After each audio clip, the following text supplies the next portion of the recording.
Hi there, welcome to the Noah Presgrove case. Today we're focusing in on the importance theme of arguments at the party.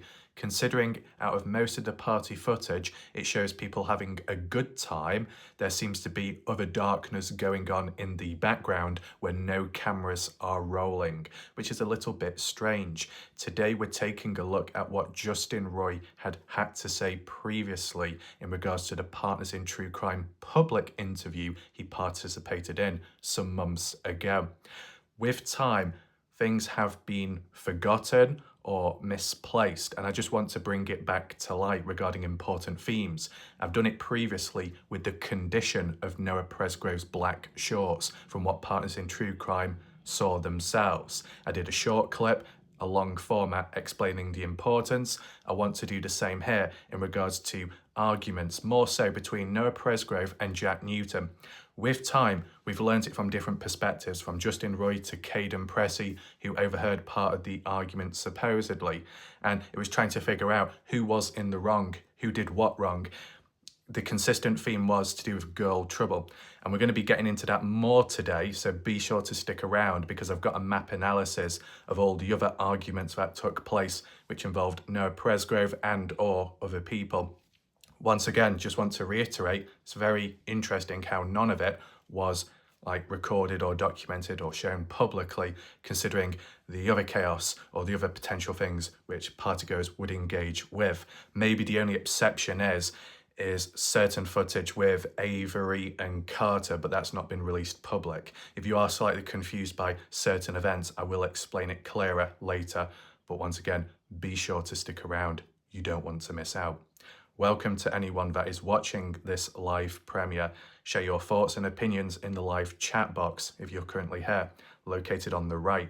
And by the end of this video, if you want to share your thoughts, comments, questions, and anything in between, drop a comment down below under the video. It will help with spreading awareness of these and the case overall. You'll find a pinned message too, with additional links if you want to support this channel. Big shout out to one particular individual in recent time for their support. Very good. Don't want to mention their name only because I don't want it to bring any negative attention over there. And as well, if you are interested in previous coverage on this case with videos that I've done, very important, from shorts and more, top right corner, there'll be an I symbol. Be sure to click there and you'll find the full playlist. With that being said and done, the order of how we do things today, I give you a brief introduction just to highlight the importance. I'm going to show you the clip, the footage and proof, what Justin had to say, not from what he witnessed, but what some of his family members had. Because as a backstory to that, just so it makes sense, is that Justin Roy had 6 to 10 or 11 family members that were attending that party. As for what days they stayed at and how long for, unknown. Names and ages, unknown. But if they're present, they would have seen stuff happen and then relaying it onto Justin afterwards, and then Justin relaying it onto Partners in True Crime publicly. So that's how it's come about, in case you were wondering. But the main importance with regards to arguments is, did it ever escalate? Could it have gone any further? Was there a breakdown, a boiling point? Was there a grudge when it may have happened on a Saturday early? Could it have carried through onto Monday? People not forgetting or forgiving, you never know. And with the extent of partygoers being present, and alcohol too, can be a chemical disaster, depending on how people react when drunk. So with that being said, I'll play you the clip right now. Be sure to listen in. I'm hearing different stories from my family members that were out there. Like there was more than just one argument too. There was multiple arguments throughout that night. The party started getting a little bit aggressive. So wait a minute, just back up. When you mean arguments, your arguments Noah with someone else? Yes, sir. Yes, sir. There were several arguments, and Jack and Noah. Some of my nephews saw they got into a really heated argument. And like I said, I inboxed Jack about it. Because like I said, we're really close as the wrestling family. So, and he's like, no, it wasn't that big of an argument. We kind of hugged and made up, but then hearing different stories that I heard, it was a very, very aggressive. Even to some touching each other and pushing and stuff like that, and a little bit more. But I'm not going to elaborate on that right now. But it was aggressive. It was very aggressive. So, like I said, after that, I was like, okay, there's obviously a lot more here. After watching that short clip of the interview, I found it rather interesting, and hopefully you did too. It was only 55 seconds long, but I made some key bullet points, which I just want to reiterate, further analyse, break it down for that full clarity, and highlight the importance behind it, and then we can add it onto the maps later. But in addition, you might ask the questions of, is there a level of consistency here with what others have said, like Caden Pressey? We'll try and get to that later if possible. But there is one other important thing that needs to be mentioned right now. And this is where beep could go down, as in it might cause trouble. But I do need to say it for that full balance, for that full perspective, to put it all out there.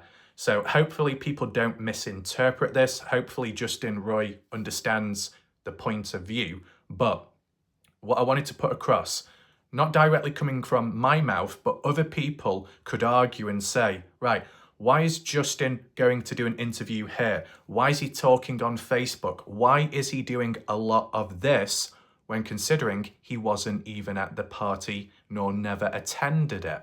Okay. In recent time and in the past, Brooke Bounds Carter has been called out for doing a lot of talking online, whether it be defending people that she cares about or connected with, etc., other party goers. Some party goers may not be able to defend themselves, or it gets too much, so the parents of parents, guardians, friends of friends step on up online.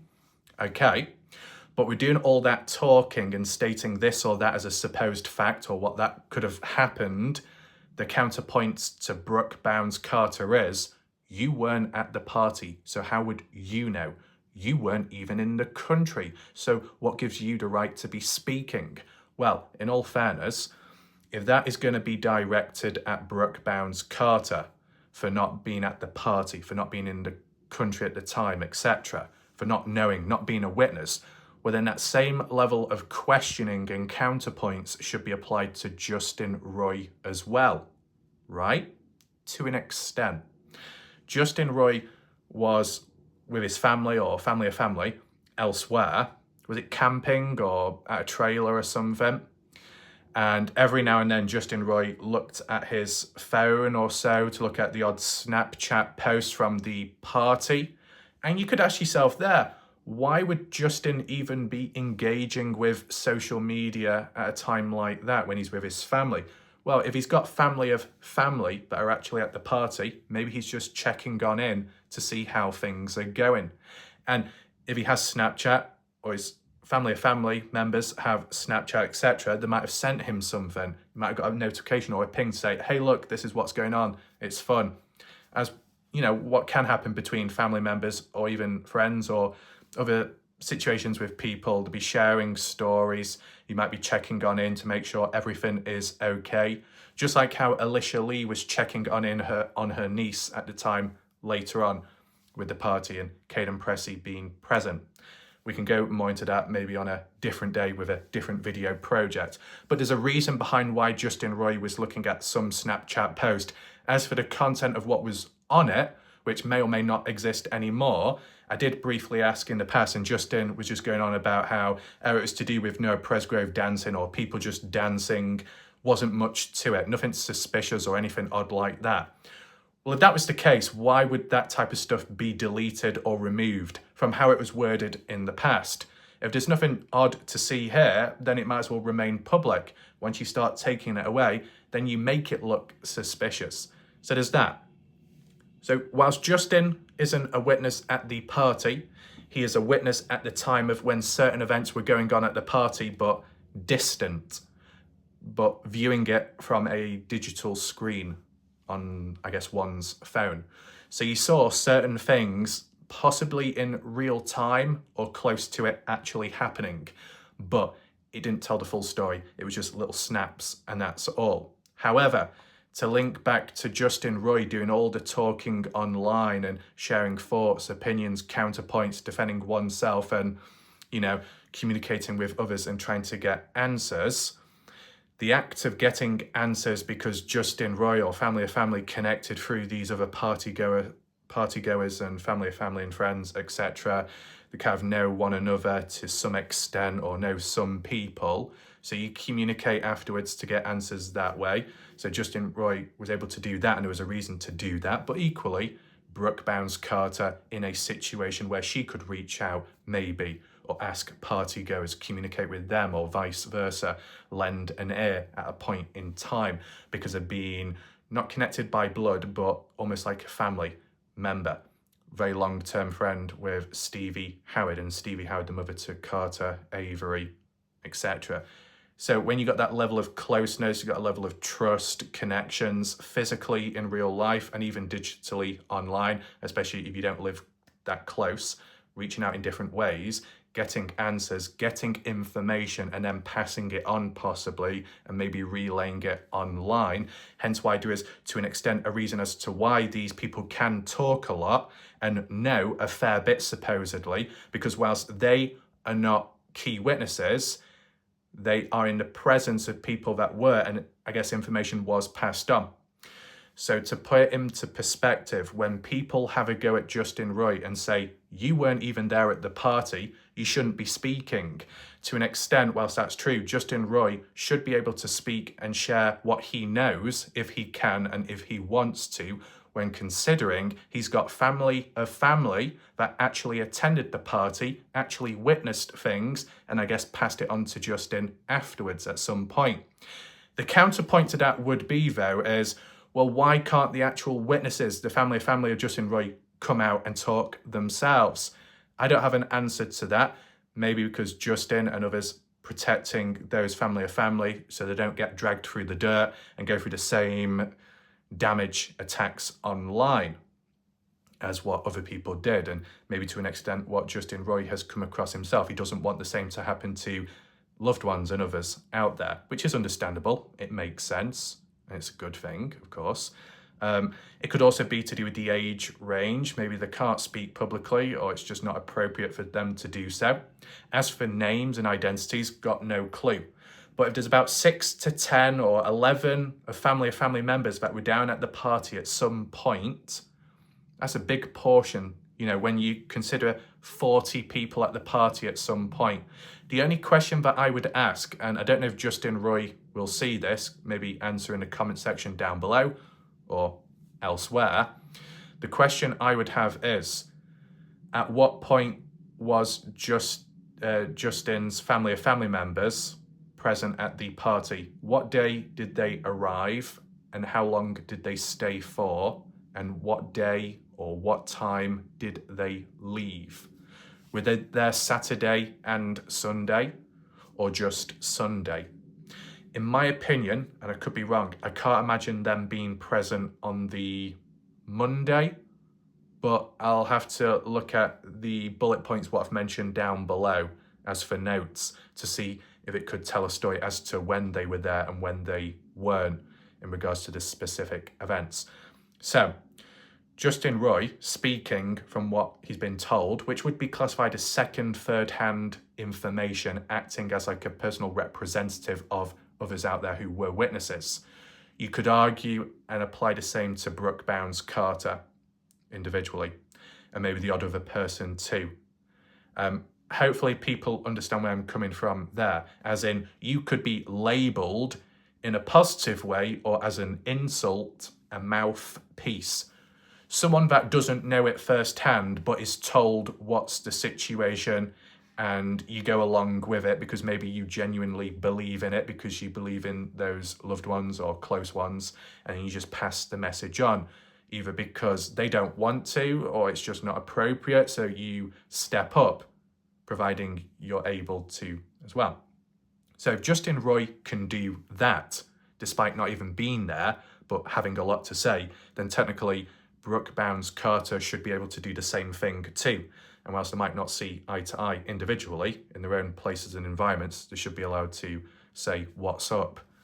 As for the audience who listens in, well, they don't have to nod their heads. They can question it and be skeptical at the end of the day. And it's like with Sarah Long, I think it's Sarah, or it could have been Stevie, that went re-quoting and passing on second, third-hand information from Jack Newton, in which Jack Newton wasn't the original source. He was told it as well. It's like the human centipede. And sometimes Chinese whispers can happen intentionally or accidentally, so the story can change with time and it can be slightly misinterpreted. So when it's finally put out there public, it doesn't quite match what was originally said. But we saw that with the Dylan Brown's case. But when you get people who could be considered the mouthpiece, and when they talk and they say, well, actually, I think Jack said this, and I think Jack said that. So you're not even confident, you're not even for definite what the second, third-hand information was, which isn't a good look. If you're going to deliver something with a level of confidence, certainty, and almost word for word, then it kind of reiterates the strength and the knowledge, and as well, just actually listening and taking it in with what a key witness had to say at some point. So it's more natural, it doesn't change, it's not manipulated. Whatever they say, you repeat to other people out there. It's kind of like when doing like an analysis of some interviews, I kind of like write some stuff down so it's like word for word, as if it's coming from their mouth, as I'm relaying it on here, right? So I think that's what others should do out there. But either way, you could argue and say some of the most vocal people online weren't even at the party. But I guess as long as that they're connected with people that were at the party and they were handed information or they were told what actually happened and now it's being passed on, something is better than nothing. Because there'll be other individuals out there that will do a lot of talking, positive or negative, confident or not, facts or rumours, misinterpreting language along the way, who weren't at the party, who doesn't know anyone that was at the party, and they're just talking. That is a bit unnecessary because it can get a bit confusing. So, with that out of the way, let's at least highlight and acknowledge what Justin Roy had to say, because the theme of an aggressive argument has been forgotten about. The theme of arguments has been talked, but in terms of it being aggressive, that key word, that goes a long way. So that's why I wanted to bring it back to light. So the first bullet point, what Justin highlighted was there were different stories from Justin Round's family members. So the family members of Justin Roy said one thing, and then I guess other partygoers said another side to the story. Why would it be that complex? Either there were arguments or not. Unless there are some partygoers that have a different tolerance level and outlook, attitude towards what is considered an argument and what isn't. You know, someone could say being slapped is pure assault and nasty, and others could say, so what, it's just playing about. A person that has a 12-inch cut on them could say, that's just a scratch, it'll heal up real quick. And then another person could panic and think, oh no, what am I going to do? I'm going to die. Different outlooks on the situations. So that's a possibility. It also comes down to what people saw and heard, because whereas you got a range of people at the party house, not everybody may be in the same room when an argument is unfolding. Some people could be outside, didn't see it. If there were any cameras though that were inside, and if those cameras did work, that would have reinforced it, wouldn't it? As to what you can see, the body language, the voices, the audio, if there was any, and just so much more. All these other true crime cases out there, more so in public situations and environments where there's CCTV street cameras and restaurant bar cameras and so much, it tells a big story. But here, in a concentrated place, a party house, and it's just not present, not available, that's very frustrating. I don't know if I've done a poll already, but if CCTV cameras were all working, would this case have been solved by now? Yes or no? I'll do a public poll on my channel page someday, and we'll see how that goes about. But yeah, different stories. That's it, consistent though. It's ironic saying it, but different stories is consistent with the theme of what's been talked about in the entire case as for overall events, timestamps, and much more. Oh, this changed, that changed, this person said this, that person said that, this person in between kind of said this and that.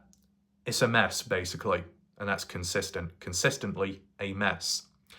Next bullet point mentioned was, in quotes, multiple arguments that night. When Justin Roy refers to that night, is that the same reference as in Noah Presgrove died that night, as in Monday morning? Or does Justin Roy actually mean Sunday night or Saturday night? Certain arguments occurred on specific days. There's that. If Justin Roy wants to clear it up in the comments or elsewhere, feel free to do that. But when you say multiple arguments that night, more than one in one day or one night, what the hell's going on there?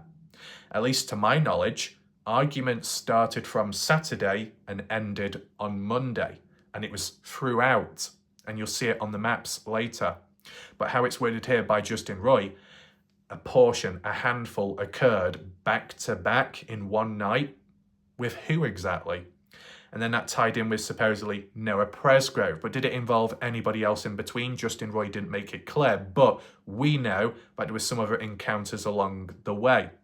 Whether that be from Caden Pressey's point of view and or even Colton of all people. I'll show you on the map shortly. But in regards to that night, supposedly the party getting aggressive. And that's interesting. If you're referring to that night as in Sunday or Monday morning from the party footage, what we saw and beyond, including the day before Saturday, it was mainly all positive. The only exception would be Brylan Sweat and Noah Presgrove, where things got a little tense, but it wasn't that groundbreaking. And I just find it really hard to believe how there are multiple arguments at a party and not a single one is recorded. Surely there must be one at least recorded, with the exception of Avery and Carter afterwards.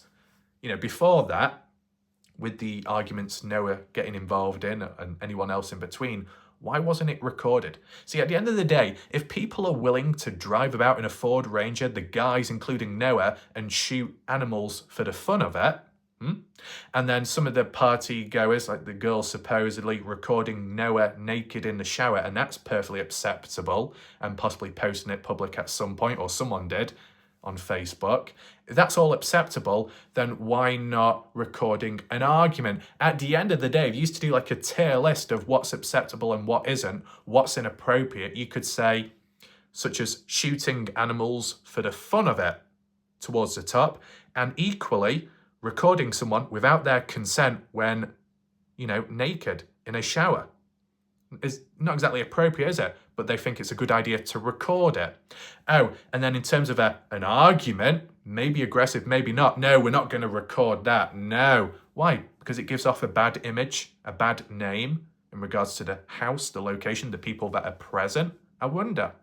I mean, it was mentioned by Jan Friorillo, so maybe not everyone will listen to her, but Jan mentioned that there was a party that occurred weekend before, not after, but before, which similar people attended, and it was like a similar style as to what happened there with the exclusion of murder or death. That didn't happen, but there was like a complaint issued and the police did nothing about it. We never found out what that complaint was. For the police not to follow it up, does that link to why the police didn't follow it up good enough with the Noah Presgrove case? Who knows? But maybe party goers and people felt, well, we'll have a party the next weekend, the party, and do the same stuff because whilst it got reported a weekend before, nothing happened, no one got in trouble, we're invincible. We might as well do it again and again. I would also like to know is who is the individual that reported it to police regarding that party, because who lives nearby? There's a bit of distance between spots and places of living, right? I don't know if it was Justin Roy that mentioned it, or maybe it was mentioned by somebody else in a different interview where it was highlighted about, oh yeah, and that party house, it's notorious for many parties over time, and it's known and had some trouble with time. I think that's how it was mentioned, not by Justin Roy, but by some other people. So it raises a few eyebrows, you could say. I mean, the other question you could ask is, how many times has Noah Presgrove been to that party house? For a party or just hanging out? How many times? If anyone knows, leave it below. But yeah, In terms of an aggressive argument or more than one, we've not seen any proof of it. All we can listen to is what Justin has to say with what he's been told by family members that were there to witness and hear it. So there's that. Caden Pressey had witnessed the odd argument as well, but did not mention anything about it being aggressive, which is rather interesting. But let's just continue on with the notes in the correct order. Involving Noah Presgrove, Justin said some of his nephews, so we're getting a little bit more specific now, not just family vague, but nephews, more than one nephew, saw Noah Presgrove and Jack Newton. The date wasn't given, but the type of argument and the details and the add-on by Jack Newton, it all ties to Saturday. It's obvious by now, right?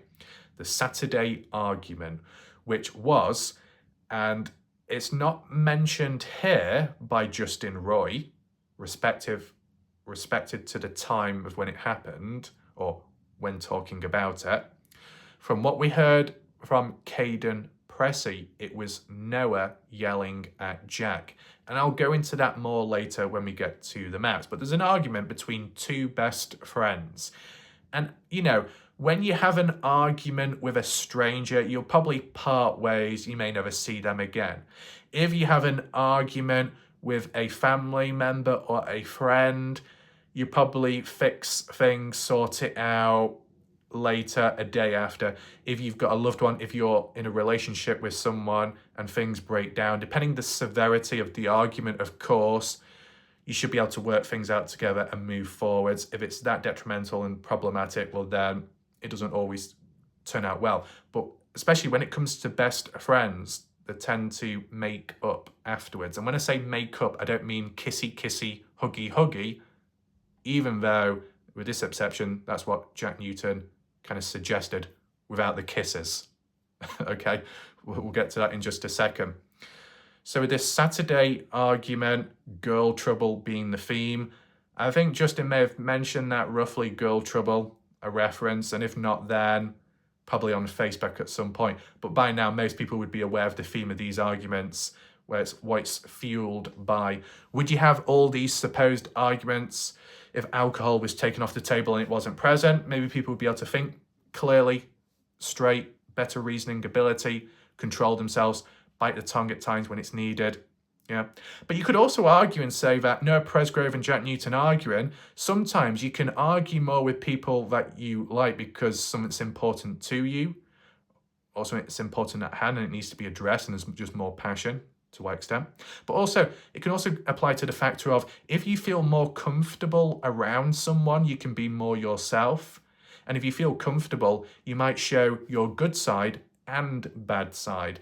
I mean, in this case, not so much, but in terms of feeling confident enough to argue with your best friend because you feel comfortable and you know there's not going to be, I guess, any major repercussions, you can do that. It's kind of like if it's true that supposedly Noah Presgrove took the keys off Jack Newton whilst Jack was asleep with Carter, if that was ever true. Taking the keys from Jack would make more sense because you're taking them from your best friend, so they would be more likely to be more lenient on you than if you was to take keys from a stranger who may not know you nor understand why and take it out on you afterwards and it gets really bad. So there is levels of measuring arguments with comfort levels and showing your real self. What comes with the good comes with the bad. It is what it is. You know, just you've got to be fair. But I might as well mention it now before we go too off on one, but supposedly it was Jack Newton that did wrong and Noah Presgrove was giving him peace of his own mind. So, fair enough. It was that way round.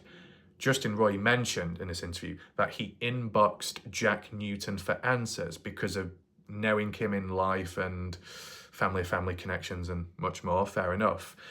And with inboxing, getting all kinds of answers, and we've seen some screenshots elsewhere in regards to other stuff and the time of death, 4 a.m. and beyond and much more. You'll be familiar by now. Documented on my channel documented on Facebook if you want to refer back to it.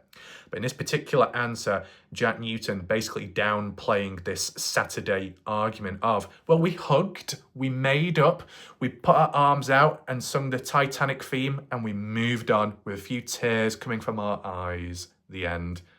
Not quite. Because that's what Jack has to say. And some people could say Jack is full of shit. Who knows? That's not coming from me, but that's what some people have said. If Noah Presgrove was present, he could give his side of the story, but he can't. I've suggested that, is there a possibility that Jack Newton played it down, the severity or the importance behind that argument, as in grouping both together? This argument took place because it was a 50-50, both parties were to blame. But from what Caden Pressey has said, it was Jack that did wrong, Noah was the victim in it. So once again, not quite consistent, and that's a problem. By downplaying a bad event could be to protect yourself, and that's what Jack did, and then when passing it on to Justin Roy, to slightly alter the narrative, possibly. The next point mentioned by Justin Roy is, it was very aggressive, touching and pushing, shoving, etc. And from trying to make sense of it, I believe Justin Roy was referencing that it was the Saturday argument, which is interesting. If it was the Monday one, I would say more suspicious and more strange. With it being the Saturday one, with time passing by in between, but it could have its own importance as for like calling Noah back to the party, possibly. Depends how you look at it, but it'll make more sense shortly. The other point mentioned by Justin Roy was a little bit more, but not going to elaborate on it. So besides it being very aggressive, there was touching, there was pushing between Noah and Jack. There was a bit more to it as well, but he's not going to talk about it. And that's Justin Roy months ago. So what is it that Justin Roy couldn't talk about or add on in regards to that very aggressive argument? What else, what more can be said? Or what else is worse or more sensitive that can't be revealed? Unless it's what Caden Pressey had to say in his private police interview, which was later leaked to the public and everyone saw and heard it by them. There's that. And I think within the Partners in True Crime interview, there was moments where Justin Roy said, I can't talk about this, it's not the right time, and much more. I don't know if those things were ever mentioned publicly or on Facebook at a later point, which might have just passed by me and I've not thought much of it. Who knows? But there is a level of self-control in the interview as to what can be and can't be said. Kind of like, I guess, Caden Pressey when he said, I can't or I don't want to talk about Friday. It all comes down to how you interpret it. So I just wanted to jump in real quick with an add-on. As for context regarding Justin Roy and that Partners in True Crime interview, what was added on afterwards, which wasn't included in the interview at the time, was on Saturday. It was Caden Pressey that had to break up an aggressive argument. Well, an aggressive argument seems to link to the Saturday one, which involved Noah and Jack and the girl Trouble. And that on Sunday night, going into Monday morning, there was another argument. Which argument is that? With Noah and Jack around 3:30, before or after Noah was walking away for good? Well, unknown to Noah at the time, not being able to return back. Very interesting, isn't it? But the reason why it stands out so much, whilst Caden Pressey has referenced about seeing or briefly overhearing Noah yelling at Jack because Jack was flirting with Noah's 16-year-old girlfriend around the time. What, at the party or before? You'd think before, because Noah's girlfriend did not physically attend the party they were at. So Noah had every right to have a go at Jack. You know, best friends shouldn't do that or go behind one another's back. And Caden Pressey was partially a witness to it, hence why he was able to recall the events. But for Justin to highlight that Caden Pressey had to break up the argument when Caden never mentioned anything about getting involved or physically breaking it up, that is really eye-opening. Who's telling the truth? And this isn't me attacking anyone, but how it's been worded and what I've heard previously, and in between. It just doesn't link between what Justin has suggested at some point and then what Caden Pressey has stated at a later point. How does it link? Why, if it's true, why didn't Caden Pressey mention about breaking up the aggressive argument? And if Caden Pressey didn't break it up, then why would it be suggested here unless wrong information was passed on? And we've got to acknowledge it. It can apply to someone like Brooke Bounds-Carter, or maybe the other family member out there, or family friend of some sort. But it can also apply to Justin Roy. You may be considered or labelled by the public as a mouthpiece, but the more talking you do, the more you put yourself out there and also put your trust in what witnesses you know of are saying to you in hopes that you relay it on to the public, it can make you the mark for being attacked and questioned and insulted. So if people were attacking or insulting Justin Roy for what he said, and it's said like this here, but it doesn't quite match up what's said later or with what Caden had said, who is a witness, is Justin Roy to blame? No. If witnesses that were present passed on wrong information or made mistakes onto Justin, and then Justin was the one to publicly talk about it, it kind of falls back on the originals. We're not doing like a blame game in a nasty or negative way, but it's just being realistic. You weren't there, so the best thing you can do is just hopefully put your trust in whatever someone is saying who was there to experience it as the truth. And if people offload a lot of information or material onto you, then you've got the responsibility to an extent and pressure of presenting it to the public, but it makes you the target, the focus point, because you're the one with all this information. Even though you don't know it firsthand, it's been passed on to you. So then you put it out there, and if it goes wrong and it backfires, all the negativity falls on you, which is unfair. Now, just to relate to an extent, is that in the past, when it came to the Kenny Veach case, there was a experienced hiker that went out there, recorded the footage, and they wanted me to do a preview video of it on YouTube in the meantime whilst they were editing, because it took some time and there was technical issues, and just wanted to get the word and the story out there. So that's exactly what I did. But what the problem was, it gained attention, people watched and then assumed that I was the one that was out there, that I was the one that didn't know what I was talking about, that I made mistakes. So the flack fell on me, the questioning and much more. And I'm like, bloody hell, I wasn't even there. It was just passed on to me to present to the public as to what supposedly did happen, and this is what you see. So it's just like with Justin Roy. To an extent, it's like with Brooke Bounds-Carter. And I'm only using examples of people that have talked a lot and are fairly known online, who just so happen to be friends or closer or whatnot to actual partygoers and witnesses that were there, in which information was relayed on. But when you look at something like this, and it doesn't quite add up, and Caden Pressey hadn't mentioned it himself, what's really going on here?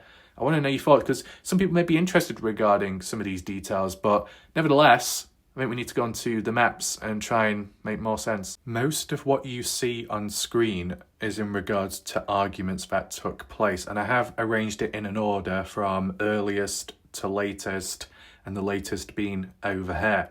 It could well be interpreted that certain events could have led to arguments which weren't actually classified as arguments. I mean, an example, but it's not a good one, it would have originally applied, maybe not so much now, is, you remember with the side-by-side rollover at the party house itself, supposedly occurring round the backyard area on the grass or whatever the vegetation was at the time, and it rolled over, and Noah was driving, and there was, 5 to 6 passengers?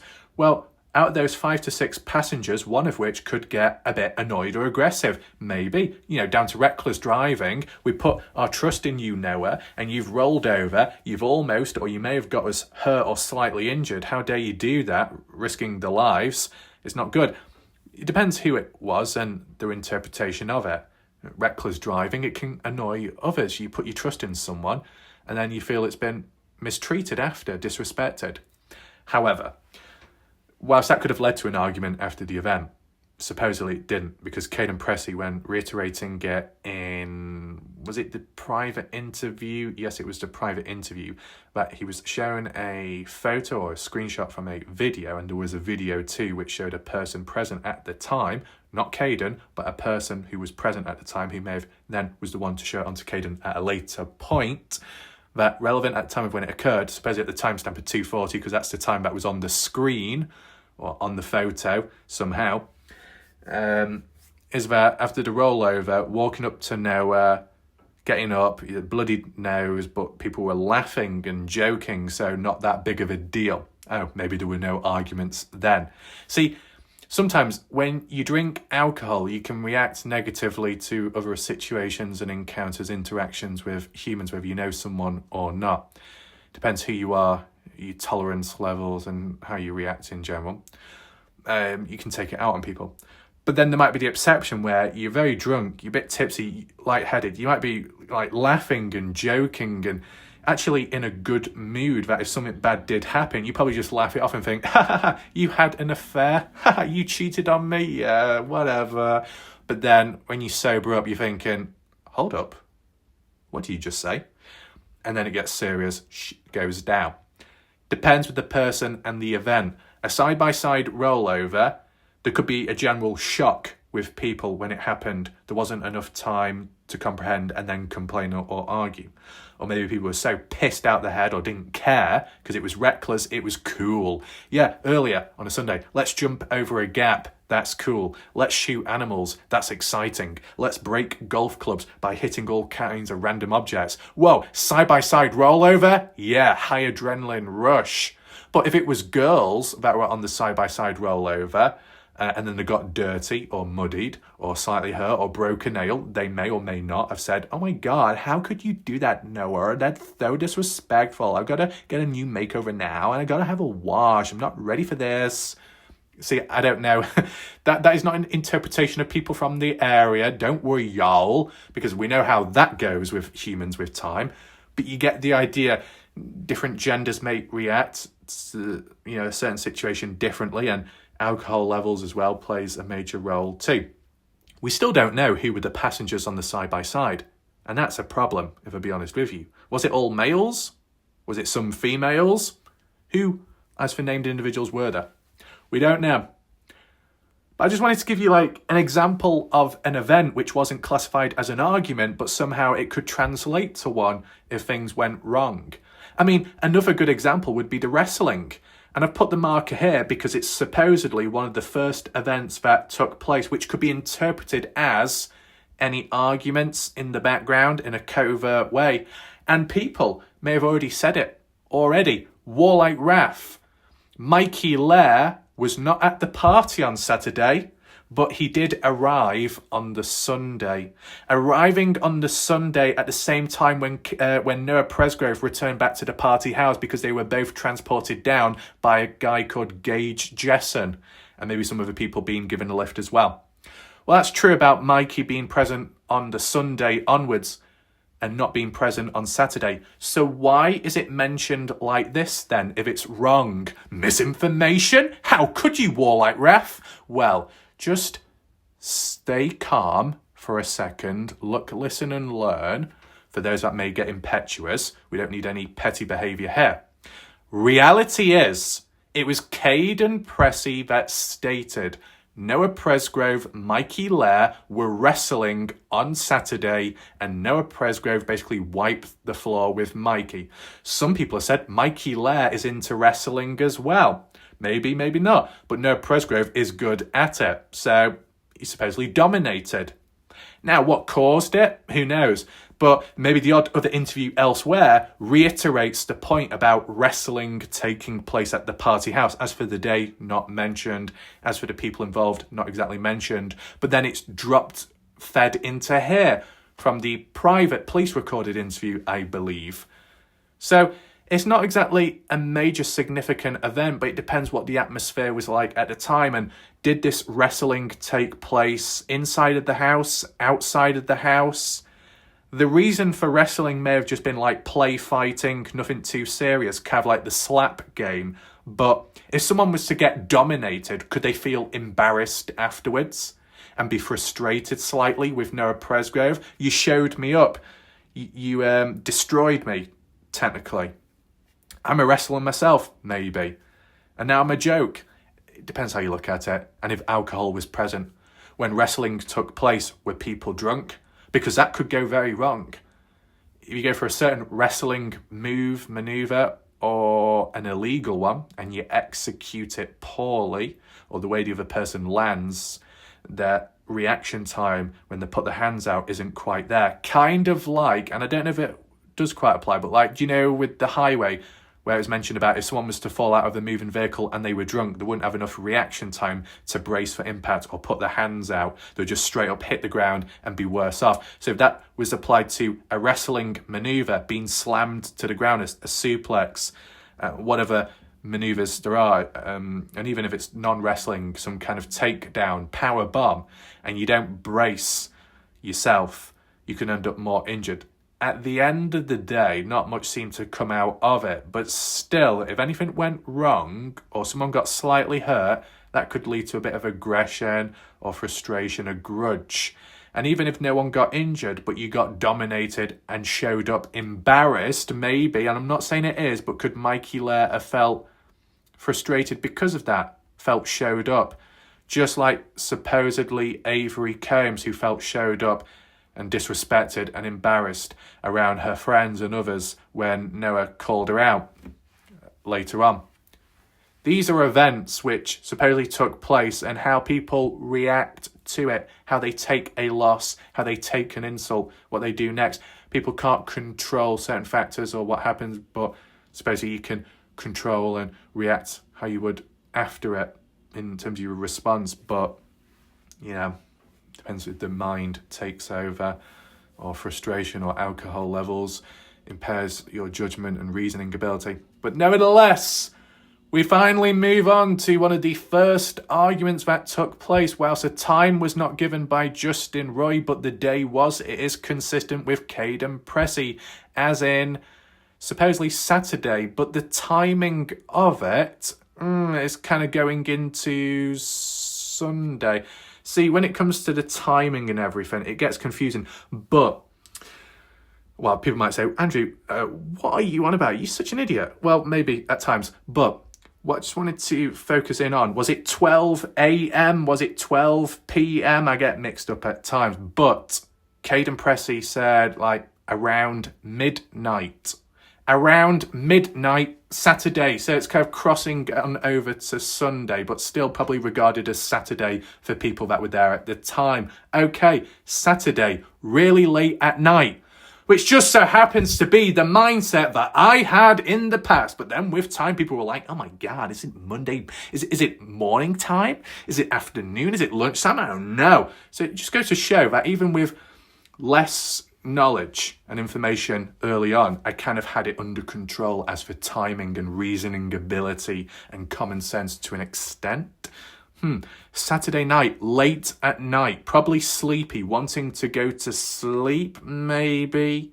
As for the timing of when people did go to bed, when Noah slept on the floor next to Logan Jernigan in Avery's bedroom, supposedly, but then other people say it was actually in a different room, but I do remember it being referenced as in Avery's bedroom on the floor with Logan, which is weird, but if it's not, then it must be the living room or an area outside of the bedroom, being able to sleep close together away from Avery, possibly.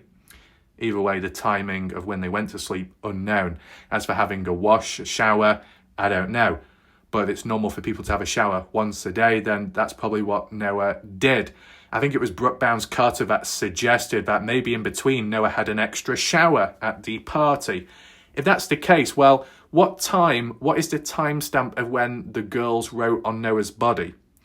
If it was before bedtime, then maybe around bedtime getting on, Noah had a shower. So it got rid of some of the writing. So that when going to Sunday, having another shower, actually, it probably wouldn't make sense. But then again, it depends. Does Noah normally have a shower before going to bed? and then also has a shower when waking up in the morning to refresh themselves. You know, some people have cold showers, others have hot showers, and people in between have a mixture. Some people will have many back-to-back, depends how dirty you get. Oh no! Is that a dodgy reference by Warlight Ref? Nope, bitch. It's just being realistic. Because if someone like Noah Presgrove got muddy or dirty, such as a side-by rollover, yeah, they might be more inclined to have a wash, a more deep, thorough one. If you've been doing rugby and you fall over, you get all mud all over you, you're going to be very dirty. If you've been doing a workout and you're all hot and stiff and sore, and you need to wash all the sweat up, then you will. If you just been static and you'd done F all during the day, you might have been lazy or you just couldn't really move, you didn't really want to, probably still need a wash, but you're not as dirty. The dirtier you are, the more inclined you are to have a wash and the more thorough it may be needed to get rid of the stuff. So depending on the patterns of when Noah would have a wash and not, and depending on the timing of when they actually went to sleep Saturday night going into Sunday early morning, considering that the people that were present there, those that remained, then went for breakfast to, was it Warwicker? Went to Warwicker, or a gas station over that way, to get breakfast, and then Noah went back home to his place of living to have a shower. Maybe that was to catch up on a shower he should have had Saturday night. It depends depends how you look at it, because the time difference between, you know, going to bed Sunday past midnight, no, not Sunday, Saturday past midnight going into Sunday morning, right? Going to sleep, and then within a space of so many hours onwards, then having a shower. You don't need 2 showers back to back that close together, not really, unless you just want to freshen up. It's just a pattern and a routine, just trying to make sense of when tying it on with this. Of course, we need to be focusing more on the argument itself. That's what the theme of the video is, but I always like to make references to other points which have been mentioned with time.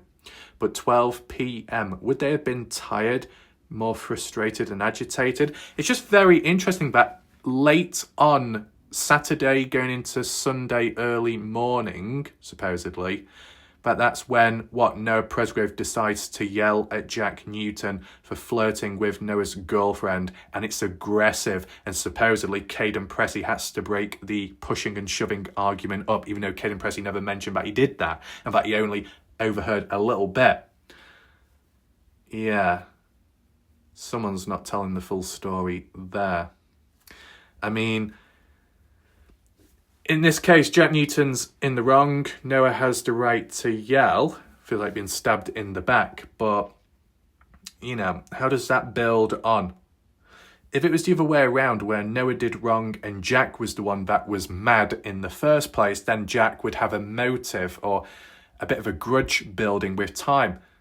But in this situation, it's the other way around. And for Noah Presgrove to be the one that ends up being the victim and dies on a different day, it doesn't quite justify or link up with this particular argument as for a grudge or anything building like that, because Jack, at least here, doesn't really have a reason to be mad at Noah when it's Jack that's done wrong and Noah is the one mad. So the mad one ends up being the victim in the end. Yeah, normally you'd think the mad one, the angry person, ends up being the person to do something towards someone, maybe at a later point as a form of revenge. But then again, depends how you look at the case, this one in particular, in between with other events like Carter washing Noah, the shower. Whether that be direct or indirect, an eye for an eye. If Noah Presgrove is known for drinking and then flirting with girls onwards, because that's just what he does and maybe feels more confident and loose and open, whether it was done with intent or not, could Noah have done something which could get up Jack's back and get him pissed off? Maybe. So then Jack Newton then has a reason to be frustrated with Noah. Back and forth. Point scoring. Depends how you look at it. But whilst we've looked at it previously, an argument on Saturday and then Jack Newton downplaying it at a later point. Oh, it wasn't that big of a deal. We made up at the end of the day. The fact that this particular argument was aggressive, and I've just realised I've spelt it wrong, so that's great. But regardless of that, it's not the end of the world. The fact that this particular argument on the Saturday of all days got that aggressive, that there was pushing and shoving, and yet Noah was okay with being around Jack going on to Sunday morning to get breakfast, and then Noah then wanting to leave, which we'll just get up to over here, if we can get to it, Warwicker gas station, somewhere around here, and then after this point, I think going back to the party house to drop others off, and then supposedly going out with the guys, with Caleb, to do something, and then Noah wanting to go back home. So Noah did take his time. It wasn't like in a matter of an argument breaks out Saturday past midnight, it's aggressive, there's pushing and shoving, whether they're drunk or not, who knows. There was no situation of, right, it's that bad, but I need to get away, or I've had enough that I'm going to leave. But then again, the timing of it all, maybe Noah couldn't leave because it was that late going into early morning that there needed to be some time to sleep it all off. And then maybe there was a bit more of an understanding the following day, like as in when you wake up on Sunday a bit later. Oh, let's go out for breakfast. Let's have a good time. Let's sober up and, reflect, whatever. It just makes you think that if the Saturday argument was that bad that it got aggressive, then what the hell was it like for the following days and then the final argument on Monday? Was that aggressive or less? And does it link with Noah walking away, or in process in parallel with Noah walking away?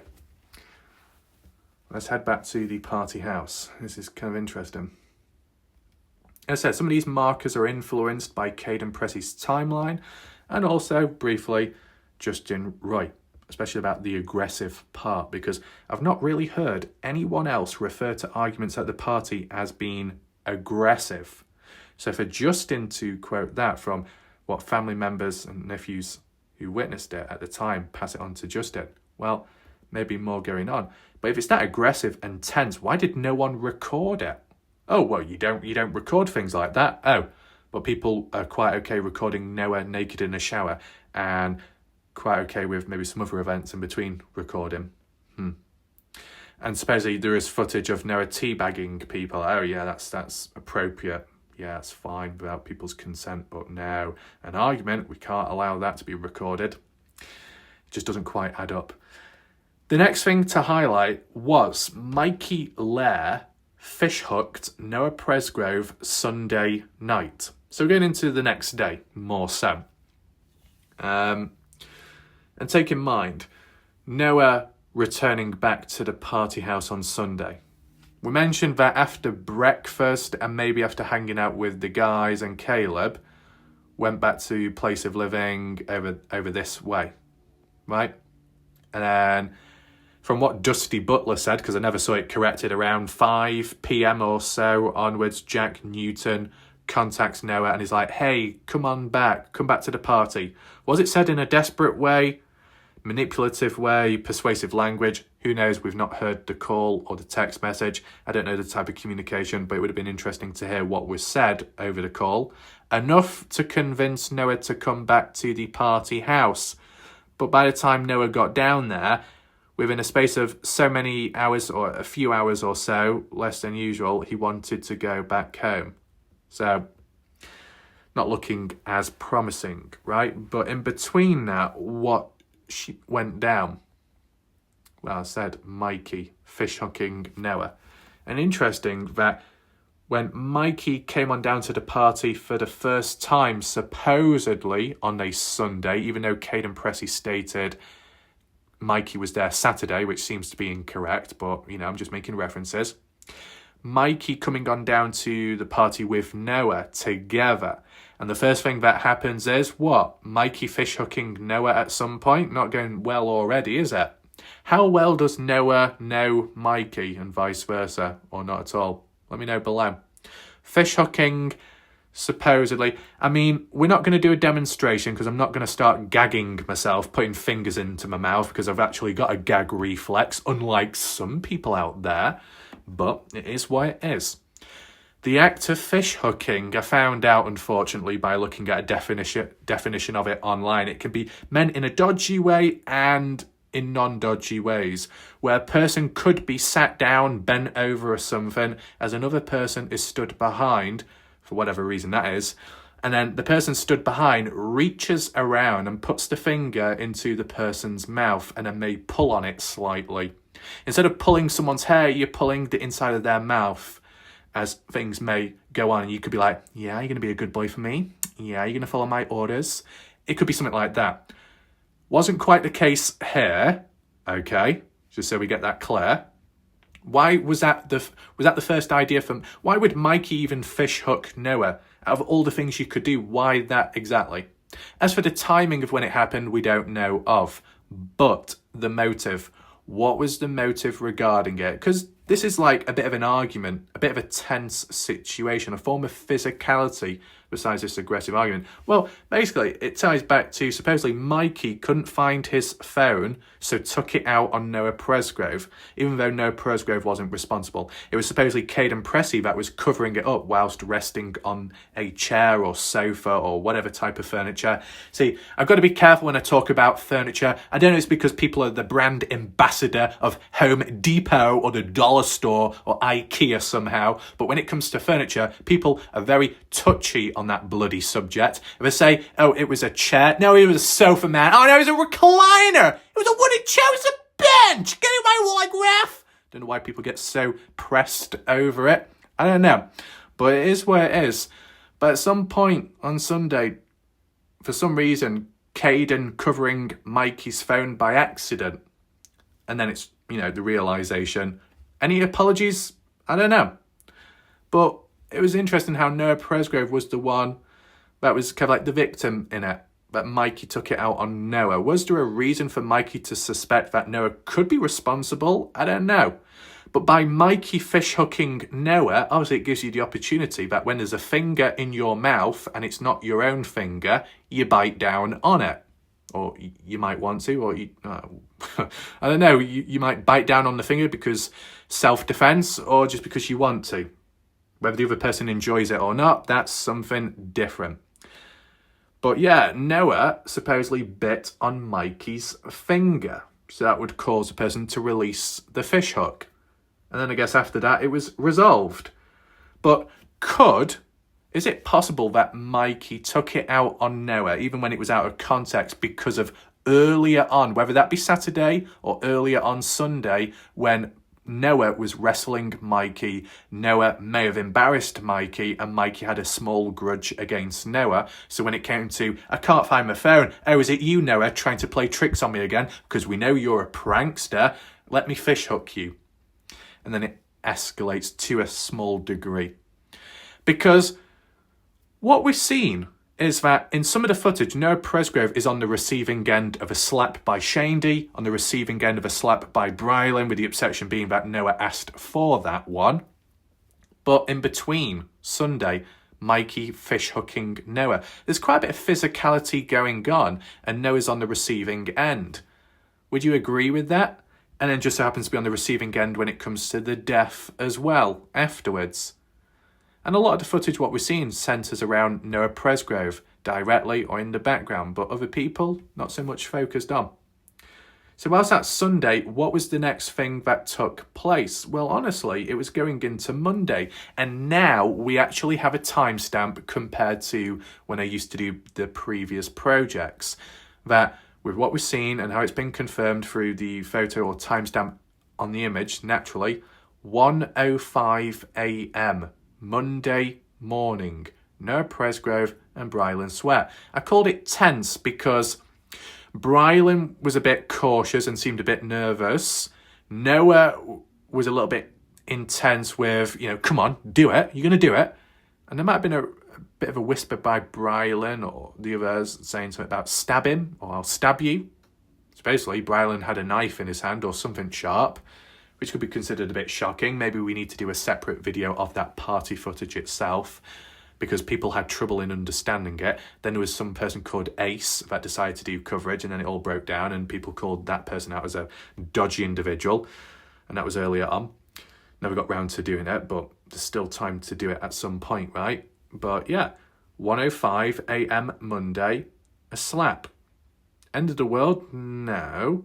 Did it escalate after that? Supposedly not. But still, it was just an event which wasn't really an argument, but when it comes to the confrontation behind it, just a little bit tense, in my opinion at least. So I thought I'd just mention that, and it is a part of the timeline.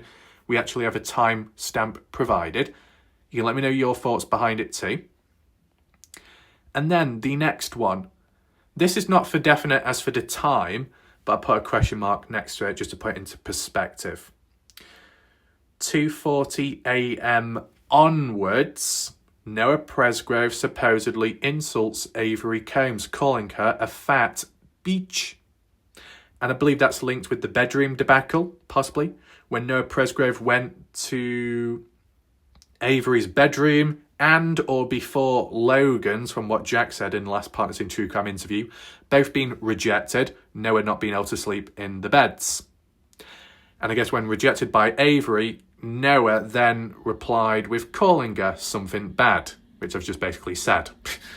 And then that got up Avery's back, and then supposedly Avery chased Noah out of the room, outside. I don't know to what extent. But how it's been interpreted was, wherever it took place, Avery had friends around that also saw or heard it. So it kind of made her look like a joke, and I guess she wasn't too pleased by that. I said, an official timestamp of when it happened, we don't have. But I'm just assuming it's after 2:40.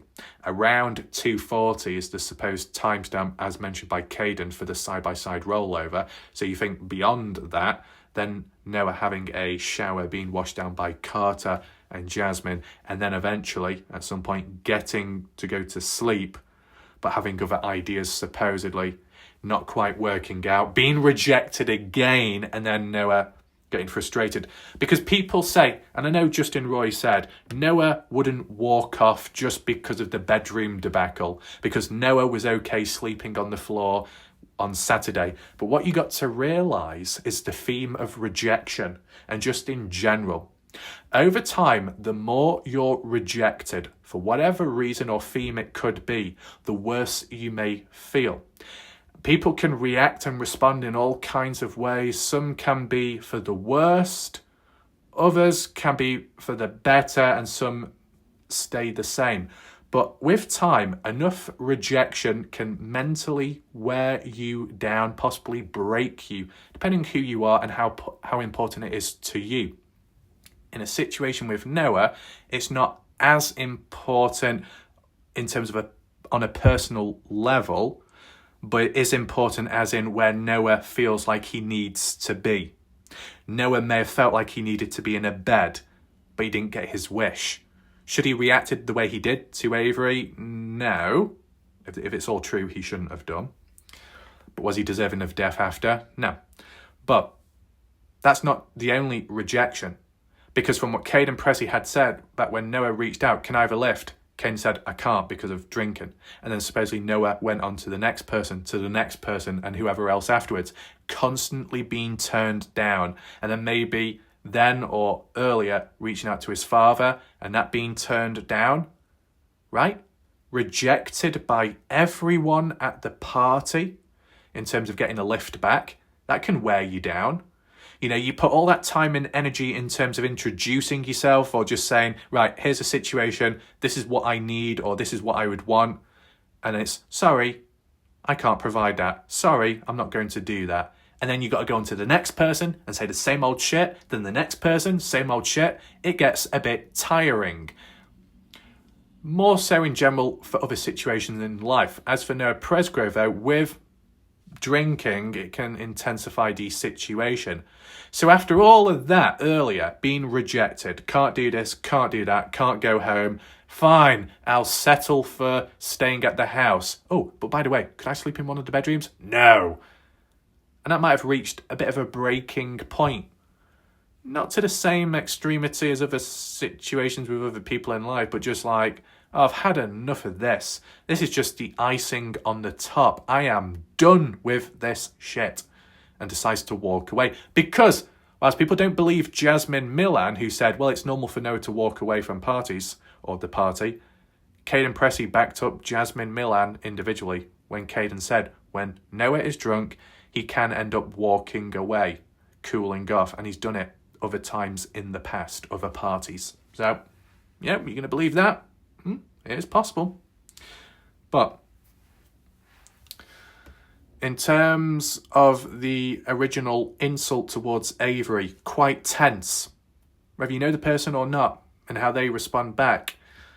Could have got a bit aggressive, bit vocal, bit of shouting, and then what could have escalated to? See, this particular event could be important as in what happened to Noah after, because the time is closer to the time of when Noah's death supposedly occurred, or at least when he walked away, not to be seen again until he was found dead on the road. But equally, an event that takes place on the Saturday or going into Sunday past midnight could be just as important, because it was the beginning foundations of it all unfolding and going wrong, in which Noah first is the victim and ends the victim. Starts and finishes the same way. By the hands of the same individual? Who knows? But you think of it like a story, a plot, a motive, if there is one. And you look at the first event, for example, Noah yelling at Jack. Well, the plot and the motive there is that Jack's in the wrong, Noah is the victim. There is nothing on Jack in this moment to suggest why he would have a reason to take it out on Noah, when Jack should know he's the one that supposedly has done wrong. And Noah is the victim in this particular situation, unless it's beyond after at some other point, whether that be not the slap, but the insult to Avery, and then someone acts on behalf of Avery to teach Noah a lesson in supposed respect, and or before 240, well, after 240, but before the bedroom debacle of the shower situation where Carter is washing Noah, Jack finds out about it and isn't too pleased. An eye for an eye. How could you do that? Or, oh, you're only doing this out of spite of what I did to your girlfriend. Who knows? There's that. But what about the final thing? The final argument that took place when Noah Presgrove was present, supposedly, was between Noah and Jack. So, we've never been given a timestamp, so I'm just assuming it's around 3:30 or just before. Is it in the process of where Noah, bedroom situation, calls Avery a fat bitch and then starts walking away? Avery follows, Logan follows, Jack follows. Then Noah is walking out, going east towards the highway as people are last to see him. But in the process of that, does Jack catch up with Noah and has an argument? Or does Jack have an argument with Noah before he even leaves the door and sets on foot? I wonder, right? We never got an actual timestamp. So I've always been led to believe it's around 3:30, this final argument. But once again, it's interesting, isn't it? It starts off with Noah and Jack arguing, and it ends with a supposed argument as well. It's almost like a chapter coming to an end within a book, start to finish. After 3:30, we'll get to that shortly. But this particular argument, this final one between Noah and Jack, what was this one about? Girl trouble once again? But what would it be about this time, and who is in the wrong this occasion? If the first one on Saturday midnight was Noah yelling at Jack because Jack did wrong, on Monday, was it Jack yelling at Noah because Noah did something wrong? I wonder. And why would that be the case? Well, if we said an eye for an eye or a misinterpretation, Noah could have interacted with Carter onwards, done with intent or truly innocent, and Jack took it the wrong way. So then Jack decided to have a go at Noah, which is a bit rich to do so. But do we have any proof of that? Not really. But what we do have is a side piece, which occurred here. I'll put it on the side because I didn't want it to obstruct the view of the other events. But Jack Newton supposedly called out Colton Newton Colton being the older brother to Jack, saying don't come back Sunday because of what Colton did behind Jack's back, which could be considered very petty and silly. And it just so happens that I do have a screenshot to share with you right now. As you see on screen, this conversation took place on Snapchat from the point of view of a friend or a person claiming to be a friend of Noah communicating with the Colton Newton. And just to read it out in full, Colton says, I was at the party the night before Noah died. So I guess Saturday? Me responds, Noah told me Avery was always all over him. Let me just make one thing very clear before anyone misinterprets it. When I say me, I don't actually mean Warlike Ref, me, myself, but me was a person that took this screenshot, so their actual name is not shown here. Hopefully that makes sense. Colton responds, me and Carter Combs played beer pong together and Jack Newton got mad, so he didn't want me back the next night when everything happened. But as we know, with Noah Presgrove, when things started to happen, it was more so Monday morning. So there's a bit of a crossover. Me responds, he is too jealous, Jack, for his own damn good over her. Colton says, not your place, but sure. Me, she plays with his head. Oh, Carter plays with the head. Well, no, not playing with someone's head like that. Oh, shit. Noah said she would tell Jack stories about men wanting her and it would piss Jack off. Oh, just said it again, Jack off. Damn it. Colton, I was not at B-Dubs with JJ Bumpass, by the way. B-Dubs is like a food place. Is it what? Buffalo's food or something? But the main theme here is that supposedly Colton Newton did not attend Sunday onwards because he was told off by younger brother Jack Newton. Jack Newton, jealous, and maybe he was thinking that Colton hanging out with Carter at the party, there was more going on than what meets the eye, but it was innocent at the end of the day. Yet, Jack took it out on Colton. Could the same have applied to Noah Presgrove? You never know, but there is one slight problem with the situation of Colton being told off by Jack. Whilst the theme of girl trouble remains consistent there, it was Caden Pressey that said he witnessed Colton Newton, of all people, along with Travis Monson and a skinny guy returning back to the party house Sunday night, going into Monday morning. So if Colton says he was told by Jack not to come back and yet Caden saw Colton back at the house Sunday night, who's right, who's wrong? You could say, though, in fairness, Jack may have stated that Colton can't return back. But I don't mean to say that Colton followed those wishes by Jack. Maybe he thought, right, I'll sneak back Sunday night when people are asleep or resting. I'll return back, as in when I was here a day before, and I'm back here with my friends, for example, like Travis Monson, in which a photo had been taken by Travis Monson inside of the bathroom area of the party house. We've seen it by now. Same bathroom which Jack and Noah stood in at around 1:50 in the morning on Monday, supposedly. Literally.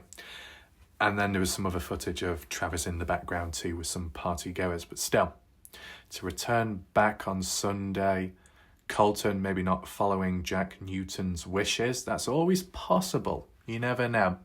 So there are some counterpoints, yes, for Colton to say I wasn't there, but there's proof that you was supposedly, or you've admitted it. But that separate issue. Colton in the Snapchat said I was at the party, but then on Facebook at a later point online he said, no, I wasn't there. But you said you were. So that's just silly. But we've seen enough silly patterns already. So let's just say that maybe Colton did return back, trying to maybe avoid Jack. But originally, for Colton to be interacting with Carter and Jack didn't like it, well, if at any point where Noah was talking to Carter, the same outcome may have happened. I mean, I don't know which argument it's related to, but I'm sure there was discussions on Facebook that in the corner of the room, Noah was talking with Carter, and that's what led to one of the arguments. Well, which one would that be? The one on Monday, highlighted down here, or later, or earlier, more so? Well, if by some chance it related to this one, what I've got on screen, maybe it could also tie in with the bathroom or the shower situation. I mean, it all depends, because some people may be more comfortable around others. Some people may be invited into a shower. People may team up, double up, and all different ways, right? If you're comfortable around others, you're comfortable. But it just seems a bit inappropriate, but maybe not for them. It's just like, if you got Noah Presgrove, Noah has a girlfriend at the time who's not there, having a shower, not clothed, naked. And then there's other females present, and at least one of them, their boyfriend is at the party, but it's not Noah, it's Jack. So for Jack's girlfriend to be washing Jack Newton's best friend Noah, it just seems like a bit of a cross-conflict, or a triangulation, like a stranglehold. It's a bit awkward in a way, but maybe people are fine with it, maybe not. But how does Jack react? Did we ever see a reaction from Jack in regards to the showering and Carter helping Noah at least and being present to see him from top to bottom, literally? Would it have got on Jack's nerves? If Jack is easily able to get pissed off by Colton simply stood next to Carter playing beer pong, then how the hell would Jack react to hearing about Carter being next to Noah naked, as in Noah himself? Could it send Jack over the edge and then led on to an argument? Possibly. Starting with Jack and Noah, ending with Jack and Noah? That's how it seems to come across. And if there is an aggressive argument, which is pushing and shoving, normally pushing and shoving, it can escalate further and end badly. In this case, didn't seem to happen because it was on a Saturday, and Noah survived up until Monday.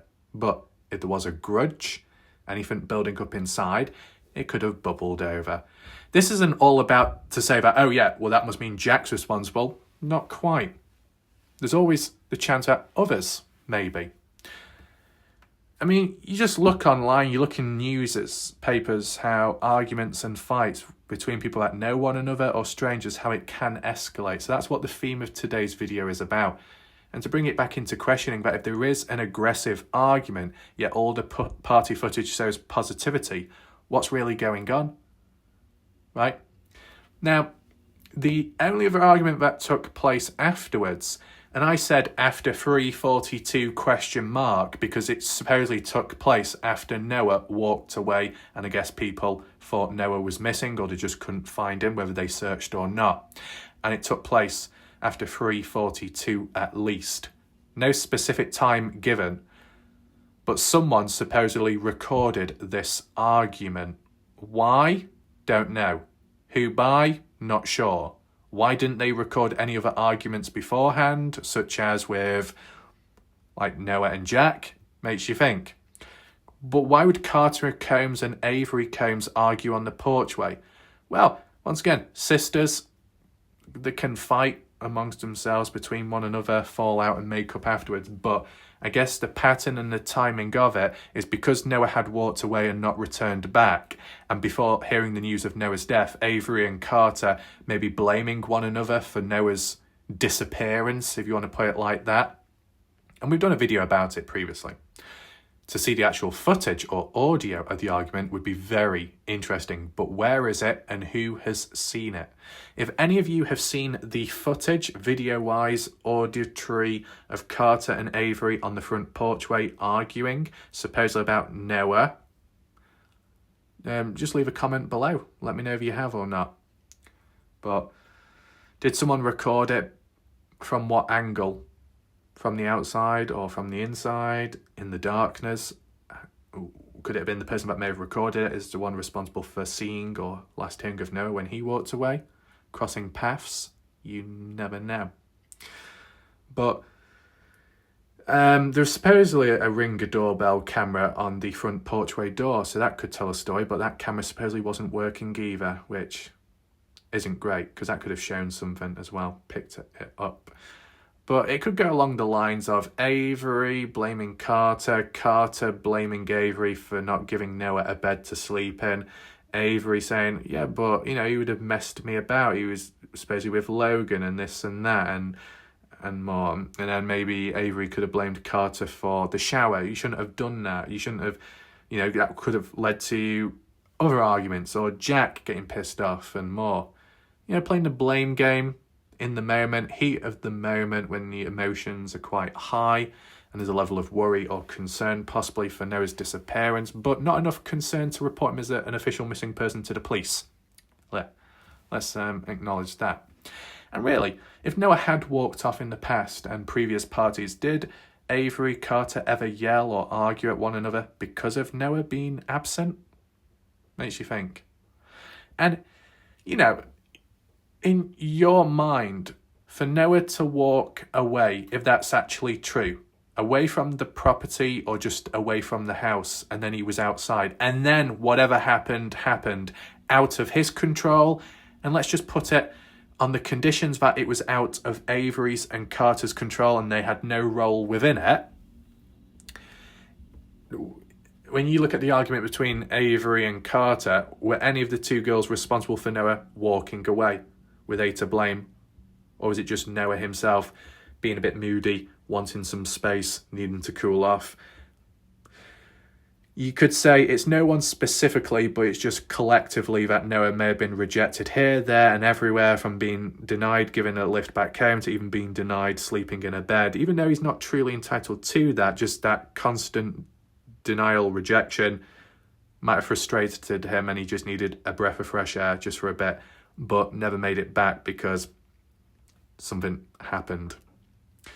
So I don't think you can just go all in on Avery or Carter quite like that, but they themselves can blame one another, because that's what you kind of do at times. And even during the death of someone and afterwards, you could blame yourself or blame someone else. I should have done this, I should have done that. If I knew about this, I would have done more. But you can't at the time. And then other people will remind you and say it's not your fault, you can't control it, and more. So that's supposedly the final argument, and then the next bit of like a tense face-off is right up to getting on to about 5:30 in the morning Monday, when a trucker yells at Caden and swears and tells him to go back home or wherever he came from, including the other guys. Why is there such a level of aggressiveness? Who knows? Caden said he followed orders because he respects his elders, form of respect. People online have said, well, you know what? I would have stayed there on site, I wouldn't have backed down. And that was actually mentioned by Tyler Hardy, of all people. You could say it's a bit insensitive. There is an age difference, clearly, between Tyler Hardy and Caden Pressey. There is that as well. Maybe you don't want to cause trouble, you don't want it to escalate, so you might back down. Everybody's different. Not everybody likes confrontation. Not everybody may stand up. People may just back off just to cool things down for the sake of it and for the sake of the situation and others around. There's numerous reasons at the end of the day. But for the trucker to get aggressive or swear a little bit over the top, maybe it's because the trucker doesn't know these guys coming on down and might think they're trouble. But then again, do the truckers know Jack Newton, who was there at some point? Why was Jack allowed to stay but the others weren't? Maybe because Jack was there first or earlier and was able to introduce himself to the trucker. I'm the best friend. So then the trucker was like, okay, well, you're the best friend to Noah, you deserve to be here. As for anyone else that comes along, they're not welcome. But still, aggressiveness, defensiveness, why? Is it necessary? Just like with online social media, you may reveal the truth or you get close to something, a breakthrough, and then you're pushed back or scared off. Is it because you're getting too close and those that get defensive are responsible, or they're doing it on behalf of somebody else and they know that you're getting too close? Is that the same with Caden Pressey? A certain set of people that shouldn't be there because they're seeing too much and the trucker wants them to get away before anything else happens. What, removal of the black shorts, for example? It makes you think. But that's pretty much it for the arguments. Are there any other arguments, aggressiveness, moments which haven't been included in this timeline or makeshift one? Be sure to drop a comment below. Hopefully you enjoyed this video and found it interesting. Be sure to hit the like button below, and if you want, share the video to spread that awareness, more people see it, and overall the importance of arguments and how aggressive ones can escalate or at least build off from that with the passing days. Do I have a conclusion to today? Well, as for remaining thoughts, the consistencies with what's been said and Kane and Pressy, there is a bit of consistency, but the theme of breaking up an argument, I've not really seen that ever before, so that's out of nowhere, when one's claiming to not really be involved at all, but overhearing it slightly, and then the other suggesting that, oh no, that person was involved in breaking it up at least. Not that it makes the outcome any different, but it's just like a little extra detail that's not quite been included or consistent or clear enough previously, so it makes you wonder now. And with more extra missing details, if there's enough of them accumulatively, it could build a different story or a clearer perspective. But obviously, if there's a lot of arguments taking place, it doesn't sound like a healthy type of party. But then with the inclusion of alcohol, it's probably what's led partially to the amount of arguments. The only issue that I would say is I've not seen any footage which, really shows an argument breaking out. So for some people out there, it could be hard to believe that certain events did take place when there's no video proof of it. And no one thought it was a good idea to record it either, or just for the sake of it, or because they found it funny, because of drama. People like that, don't they? They get attracted to drama, especially if they're the audience. And yet not a single audience member decided to record it at the party. I find that hard to believe in a way. But I think the theme of an argument that starts with a certain set people and ends with a certain set people from Saturday to Monday is kind of eye-opening. The closer certain events are, which could be deemed as negative, closer to the time of when Noah dies or at least walks away, could be more relevant, and there's an additional link on from that with whoever's involved in the argument and beyond. But unfortunately, we don't have every timestamp for every argument, especially the final one. If we did, that would make it a lot more helpful.